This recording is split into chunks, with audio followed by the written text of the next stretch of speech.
So there's our stock. And if you're wondering why it's red, we have the preferences. Let's look at the preferences here.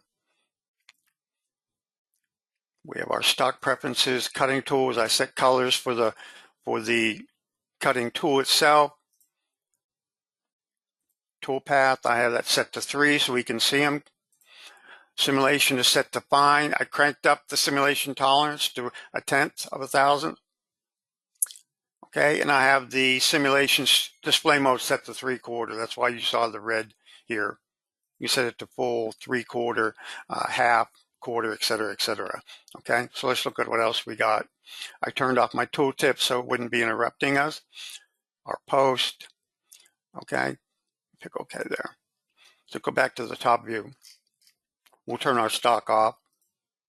Okay,